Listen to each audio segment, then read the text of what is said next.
get into this bonus footage of how I made vegan Alfredo sauce. Yummy. So the sauce total prep time is about 30 minutes, but it made about 6 to 8 servings. And here are our ingredients. Yum, yum, yum. But here's the list. So take a screenshot so that you can have it, give it a try, and let me know what you think. So I just first had to sweat the onions. So I took some vegetable broth, and then I had my chopped red onions, and I just let it cook until all the broth was down, basically at the same height of the onions. So that's what you'll be seeing here. And then while I am doing this, I have the cashews just basically sitting in water. And I did use salted cashews so that I didn't have to add salt as a part of the ingredients. But if you use like unsalted as well as raw cashews, then you will need to add a little bit of salt to it. But just get it with salt so that way you don't have to add it. It's sweat it off, take off a little bit of excess, and then when you mesh it all together, it'll have a nice taste to it. And you're just gonna watch as the onions sweat down. I speed it up as long as I could so that it wouldn't be boring.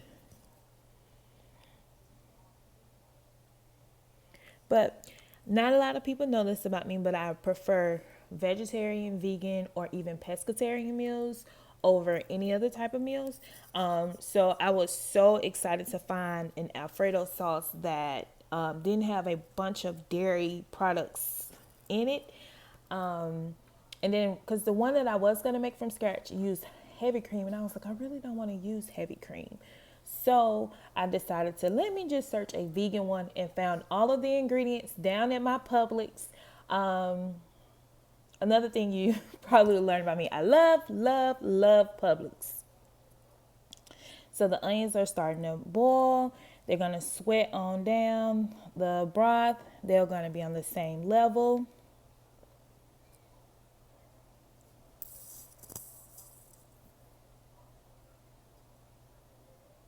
And I turned the heat up to about a 7 or 8. So it can just boil right on away.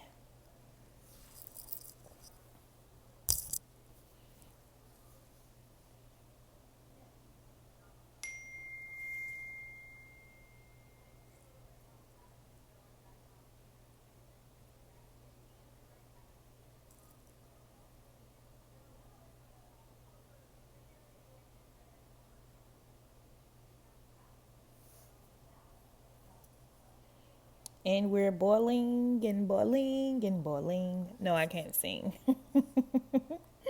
At this point, you guys probably have skipped through the onions boiling, but it's a necessary key part of making it. And so we're going to stop that. We're going to go over to the food processor and add in the cashews that was sitting in water. The water does not go into the food processor. And then you're going to add those onions. And they sweat it all the way down. I did not pour out anything.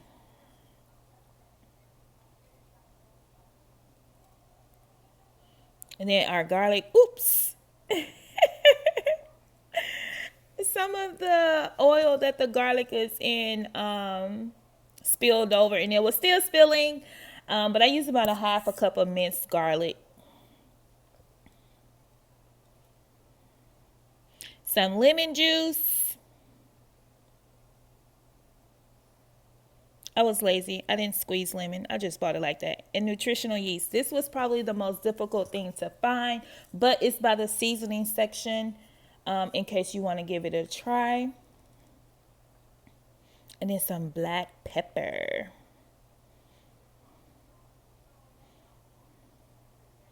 This meal was super easy to make, especially having a food processor. Uh-oh, I put it on wrong. And then first, I chopped it. And then I pureed it.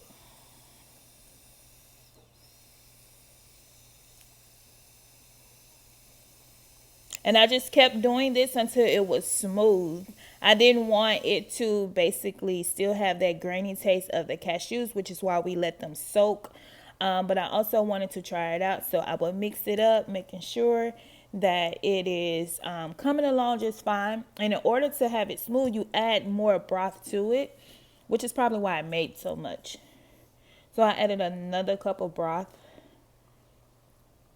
And this is just trial and error at this point. I'm like, ooh, I hope it comes out. But when I say it came out A1, it came out A1.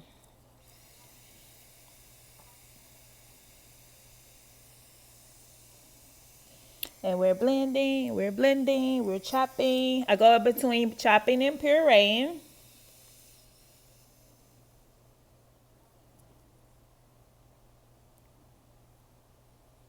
And that just kind of helps smooth it out even more.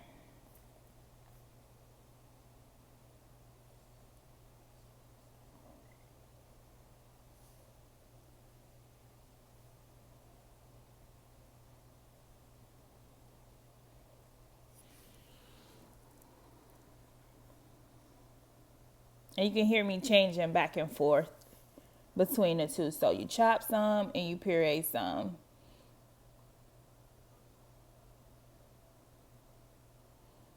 And let's try it out and see. You want to mix it around. Mix, mix, mix, mix, mix. Give you guys a see. Mix some more. I love the way it smells. See, it was grainy. And I was like, it could be smoother. So I just kept going until it was smooth. And voila, there it was. Thanks for watching.